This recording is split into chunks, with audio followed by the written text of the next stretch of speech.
Alors, dans cette vidéo, je vais programmer la navigation par destination. Dans la vidéo précédente, j'avais programmé la navigation par action, comme par exemple ici, pour passer donc du fragment Connect au fragment Appointment. J'ai programmé donc le click listener sur le bouton BTN Nav Appointment Action. Quand on clique sur ce bouton, donc le click listener se déclenche et va exécuter cette instruction. Cette instruction, qu'est-ce qu'elle fait? Elle prend la méthode navigate du contrôleur de navigation et elle lui passe la référence d'une action. Qu'est-ce que c'est que cette action? Eh bien, si on va dans le graphe de navigation, ici, qu'on s'intéresse au fragment Connect Fragment, j'avais déclaré une action dont l'identifiant est justement Next Action. Qu'est-ce qu'elle fait cette action? Eh bien, grâce à son attribut destination, elle va afficher donc le fragment Appointment Fragment. Appointment Fragment, c'est la référence de cette destination ici. Et le name indique donc la classe de l'objet qui va être affiché. Donc la classe, c'est bien ici Appointment Fragment. Pour la navigation par destination, eh bien, on va toujours utiliser la méthode navigate du contrôleur de navigation, mais on va lui passer directement la référence d'une destination. Par exemple, soit Connect Fragment, soit Appointment Fragment, soit Confirm Fragment. Ok, donc je vais programmer le bouton. Alors ce que je vais faire, c'est que je vais programmer, si je vais dans Fragment Connect, ici, je vais programmer ce bouton Appointment by Destination, dont l'identifiant est btn _nav _appointment _dest. Donc je vais dans le code, dans la méthode onCreateView du Connect Fragment, ici, et la première chose à faire, donc, c'est de récupérer une référence au bouton.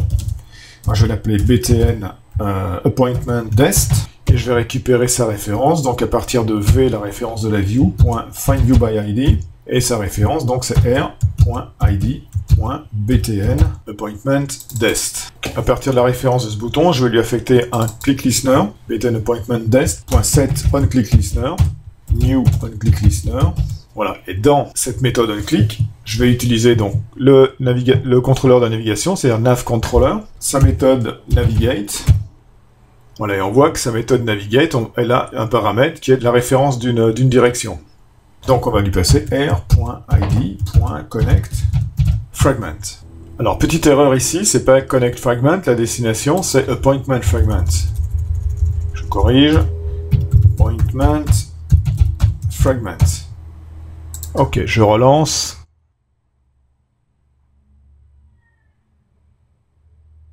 Les modifs ont été appliqués, donc je clique sur le bouton. Voilà, super. Donc on passe bien du Connect Fragment au Appointment Fragment par destination. Alors maintenant, ce qu'on voit, c'est qu'il n'y a pas du tout d'animation des transitions. Donc ce que je vais faire, c'est que je vais ajouter une animation des transitions. Donc ça se fait par code Java. Donc il y a deux étapes. Première étape, c'est d'instancier donc la classe NavOptionsBuilder et à partir donc de cette variable builder, d'utiliser les méthodes setEnterAnime. Et donc on va lui passer ici la référence d'une animation, donc r.anim. Donc on va utiliser l'animation qu'on avait déjà créée. Donc ici c'était slide_in_left. Et ensuite .setExitAnime. Et on lui passe r.anim.slideOutRight. Voilà, à partir de ce builder, on va maintenant obtenir un objet de type NavOptions en faisant tout simplement builder.build. Et cet objet NavOptions, alors si on regarde les paramètres de la méthode navigate, CTRL-P, on voit qu'en fait, il y a, si je regarde le troisième constructeur ici, donc on peut passer l'identifiant d'une destination, et puis un bundle de paramètres, un bundle de valeurs, mais qu'on va mettre à nul, et puis ensuite donc un objet de type NavOptions. Alors c'est ce que je vais faire ici, donc deuxième argument nul, et troisième argument, c'est notre objet NavOptions. J'applique les modifications. Ok, alors ça suffit pas, il faut relancer la compilation. Alors voyons voir si l'animation, si la transition est animée, je clique sur le bouton. Ok, et on voit effectivement que la transition est animée. Ok, alors maintenant pour paramétrer donc le bouton du fragment Appointment, qui permet d'aller sur le fragment Confirm, eh bien je vais faire la même chose dans Confirm Fragment. Et en fait la programmation est quasiment la même que celle-ci, donc je vais simplement faire un copier-coller. Donc je prends toute cette partie ici, CTRL-C, je viens dans Appointment Fragment et sa méthode onCreateView, et je vais simplement coller la partie que je viens de copier ici. Voilà, donc il faut faire attention parce que ici c'est pas btn appointment dest, c'est btn confirm dest. Je change le nom de cette variable. Ici c'est confirm dest. Ok, donc le nom de la variable, je mets à jour ici. Et on navigue vers, non pas appointment fragment, mais vers confirm fragment. Donc je corrige ici, confirm fragment. Ok, donc vérifions que ça fonctionne, je recompile. Alors ce qu'on a testé, c'est pas ce bouton, on sait qu'il marche déjà. On doit tester celui-ci, qui doit nous emmener donc du fragment appointment vers le fragment confirm. Donc j'y vais avec une animation de la transition. Donc ça fonctionne bien. Ça fonctionne correctement. Alors maintenant, il reste à programmer le dernier fragment, confirm. Donc le dernier fragment et sa méthode onCreate. Pour l'instant, on l'a pas touché encore.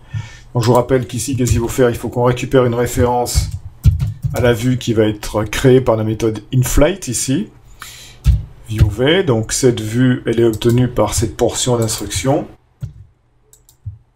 Voilà. Et ici, ce qu'on va retourner, bien sûr, c'est la vue V. À partir d'ici, je peux récupérer donc la référence du bouton qui s'appelle btn. Alors c'est le bouton ici qui va retourner sur le fragment connect. Donc je vais l'appeler connect dest et on récupère sa référence depuis la vue V avec la méthode findViewById et on passe l'identifiant r.id.btn navConnect dest. Voilà, ici ce que je vais faire, c'est que je vais directement...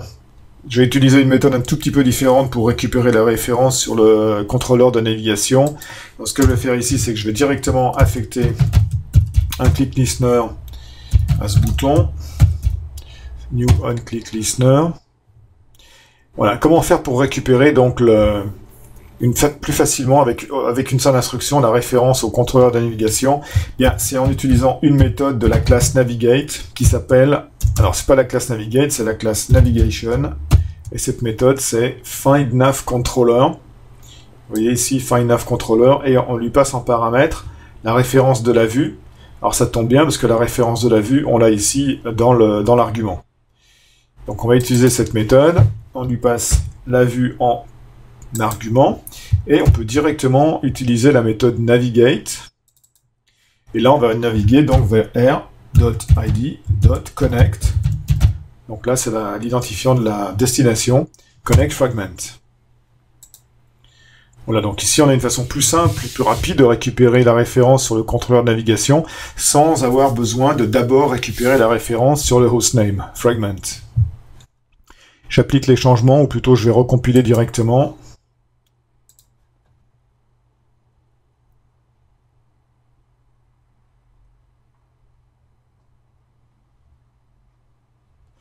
Alors allons-y, donc on va vers Appointment, ensuite on va vers Confirm, et de Confirm, on doit revenir vers Connect.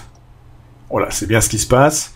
Alors la transition est brutale, parce qu'effectivement, j'ai pas rajouté l'animation des transitions ici, mais je peux le faire rapidement, par copier-coller, donc en allant ici récupérer l'objet NavOptions, parce que ça va être le même.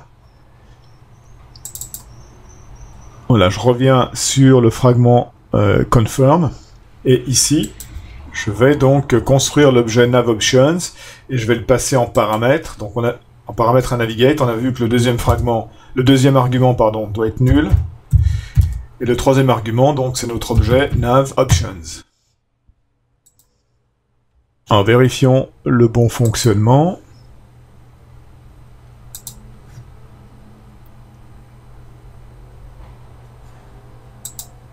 Allons-y par destination. Voilà, donc à partir d'ici, Connect by Destination.